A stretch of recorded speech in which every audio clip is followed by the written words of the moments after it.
and then he proceeded to toss the fish, not realizing where he was standing in the youth room. What's up, everybody? Welcome back to another episode of Youth Group Chronicles. Joining me back on the show, we have Isaiah Smallwood. My goodness, my guys. Yeah, man. So what the show is we're going to read some crazy stories from youth ministry. Let's freaking Fails, do it. wild stories, crazy things that happen. So basically, people have been sending us in emails. I have a few of those lined up here, so we'll get through some email submissions. The first one is from Justin L. Shout out. Justin said, I was new to full-time vocational ministry, but had experience as a volunteer for many years. I learned a game called rubber chicken football, which is similar to ultimate frisbee. Basically, you toss a rubber chicken to your teammate up to 3 steps and try to get into the end zone. I adapted this to my new youth ministry, but used like a sock monkey instead, and the goals were laundry baskets, so you had to like toss it in. And we played in our gym. Now, I didn't realize how competitive this group was, and a student dove to get the monkey into the basket, but ended up face planting on the floor of the gym and broke his tooth. I had to call the parents immediately, and for some stupid reason, I just kept it going. And then another one of my leaders ended up twisting their ankle, and I believe needed a boot. We ended up not playing that game again for a while. That would hurt, though, to smash your face off the ground and then snap your tooth. All I'm saying is maybe do better. That's all I'm saying. This one was also from Justin L. He said, I was assisting my dad at camp one summer during one of the nights. The students were not settling down to listen to the instructions for the evening. My dad grew really frustrated and told the kids, if you don't settle down and listen, then we're not going to play capture the flag tomorrow. But he accidentally left out the L in flag. No. Justin has another email that he sent in here. He said, I was filling in for the youth minister one evening and was giving announcements of upcoming events. There's a girls' slumber party coming up, and for some reason, I call it a brothel, thinking the definition was different than what it actually means.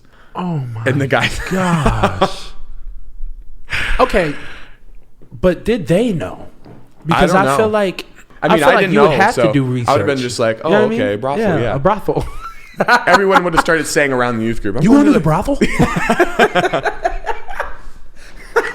I'm going to see you at the brothel. This was an email submission from Joe W. He said, there was a sermon illustration that several of my youth pastor friends were using that involved goldfish and a tank.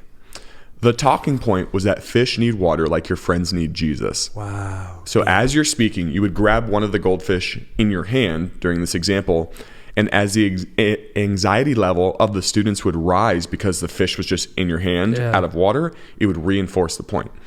Then you would put the fish back in the tank. Wow. So torture. Yeah. So as you come to the end of the message, the idea was to get all the fish out of the tank, usually by having like a net stretched across the inside of the tank, take the fish out, and then you throw them into the room. And the idea is the students would naturally scramble, grab the fish and put them back in the tank, and then you say, do you care more about these stupid fish dying than your friends going to hell? And he said, well, I didn't have a net for my tank. So when it came to the ending of the message, That man was just scooping them. he said, I had a smaller net to catch the fish, so he used a smaller net, and then he put them in his hands. And then he proceeded to toss the fish, not realizing where he was standing in the youth room, but he was standing right under a ceiling fan that was going full speed. No, bro. No. No. He said, needless to say, some of those fish just didn't make it. Christians, don't torture animals, please. Like, really? You know, honestly, when I was reading that the first time, I kind of thought it was a good sermon illustration. Like, it really does drive home, like, here you are caring about the goldfish more than your friends actually going to hell. I thought that was a pretty good analogy. It's phenomenal. Yeah. Let's just not do it real, like, I don't know how Let's I feel not about throw that, them bro. into a ceiling I don't know fan. how I feel about this one. But then, if you don't have a child that's paying attention, yeah, and then just get smacked in the mouth for them, yeah, like, and then they go home and tell. I'm gonna be mad, bro. If I'm sitting here talking and I catch it with my mouth, I'm gonna be mad, bro. No, you I'll catch half the fish with your mouth because it got annihilated in the ceiling fan. Oh my goodness! You know they got launched across the room because of that. They probably splattered against the wall, everything. All right, so I have some stories here that are like youth ministry fails. This has been a segment that's been kind of ongoing for a while, which is great. Which is cool. This is from Andy K. Here's my worst ever youth ministry experience. Let's hear it. We were playing flashlight tag in the dark, and a kid went running down a set of stairs and then went headfirst into a wall. And this is when it gets bad. She said she ended up with a grand mal seizure and an ambulance trip. She actually stopped breathing for a short time and then foamed in the mouth. It was very scary. And then later she said she had seen Jesus and he like sent her back to us, which maybe she died because I've actually heard of that. So imagine if she like had an out of body, but apparently she lived and everything was okay. But that's actually wild. Bro, you can't laugh at that. I'm crying. You're so bad, dude.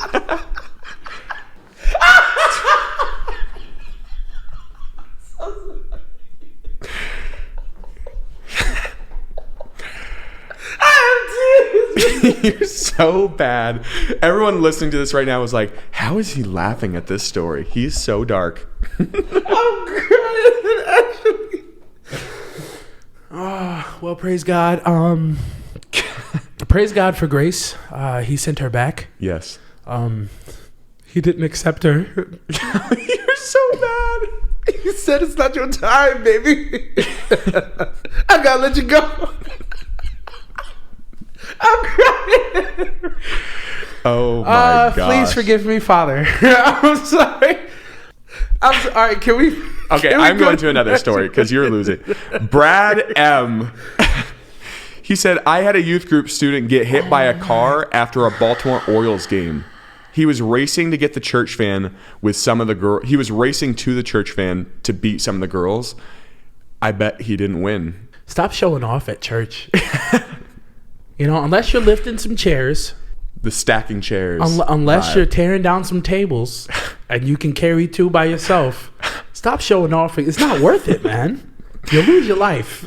like I think the kid lived that got hit by the car. Jeez. But there's no clarification. So, I don't know. I would hope he lived. My God. Nathan C. said, my biggest youth ministry fail was when we let the students have a marshmallow fight in our main auditorium on the carpet. It was a Friday night, and we, the staff, stayed up until 1 or 2 a.m. deep cleaning and scrubbing the carpet to prepare for Sunday. I am glad that story is in here because I would have never thought about that. All I could think about was our sanctuary and having marshmallows all over the carpet. Our church would do something stupid like that. Yeah, absolutely. We need to send them this clip and be like, hey, do not ever do a marshmallow fight in our church. Actually, I'm going to let you know I think we've done that. Amber said about the kid that got hit by the car, there's no clarification. No clarification? Yeah, there is no clarification at all. Mackenzie S. said, my biggest youth ministry fail happened while on a skating trip. I was running late and didn't get permission slips signed. A first-time guest falls and breaks his wrist in 3 places within the first 20 minutes. On the one time she doesn't have the permission slips. I bet that was a fun conversation. Jeez. Nate F. said, at youth group tonight, I tried to say I was thankful for rests and breaks. Oh, no. But I accidentally spoke a little too fast and combined both words, saying, thank God for breasts, right in front of all the kids. I agree with him. I'm just going to put that out there. Can I get an amen? I agree with him. I'm just going to put that out there, wife. I love you. Yeah, he's married. He's married, guys. I am a married man, and I'm thankful. John N. said, my biggest youth ministry fail was when I was playing a game with 5th and 6th graders where I dressed in a gorilla suit and then hid in the church with the lights off, and they had to come find me. 30 minutes into the game, the kids found me and they pinned him to the ground. So they must have tackled him to the ground. Then suddenly all I hear is the other leaders telling the students to get off me because it turns out there was blood everywhere. I had cracked my head open when I hit the ground. Oh my God. And he just thought he was sweating and he had to go to the ER and get 14 staples. That's a lot of staples. Way to take one for the team, guy. Yeah. We'll send you a trophy. You he didn't accept. Stop. Oh Are you reading the comments?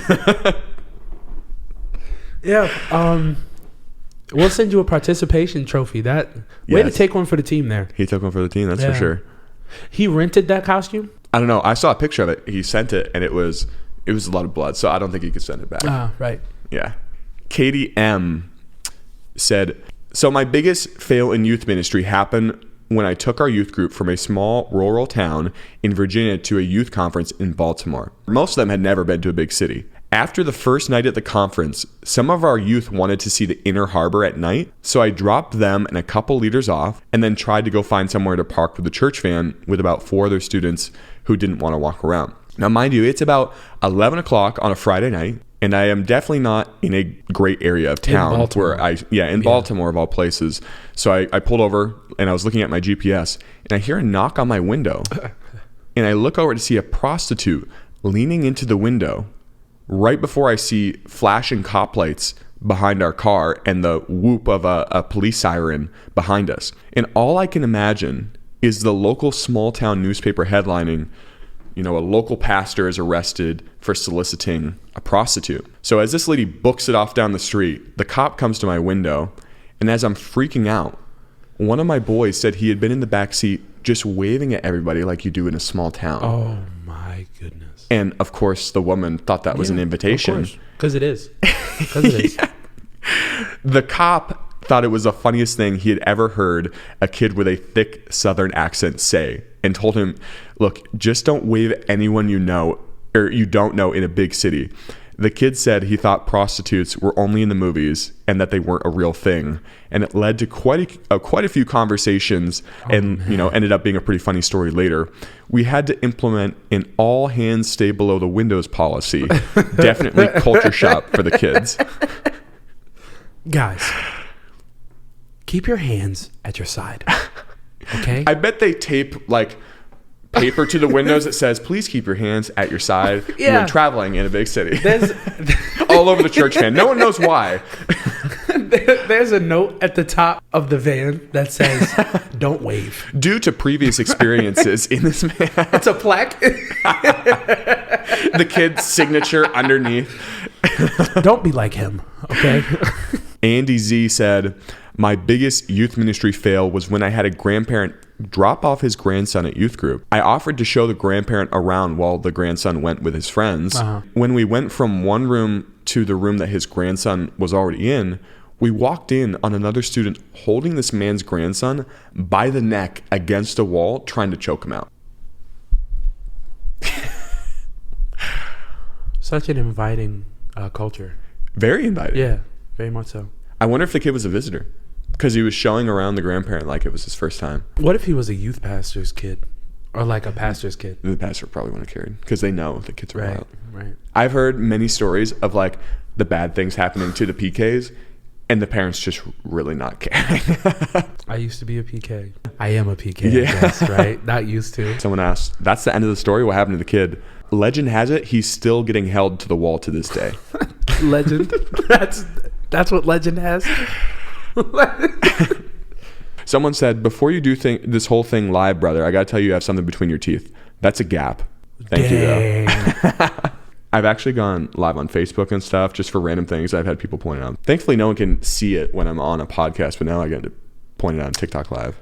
This was from Jacob A. Jacob said, my biggest youth ministry fail happened when I was sound checking the mic for a teen worship night in the main sanctuary. To keep the few who had already arrived entertained, I decided to test the sound system with Tim Hawkins' Things You Don't Say to Your Wife. A moment after completing the chorus of the song is when I learned that the whole church intercom had somehow been turned on, and I blasted my sound check into the elders' prayer meeting down the hall. I feel like many people have done that before. Why is that a fail?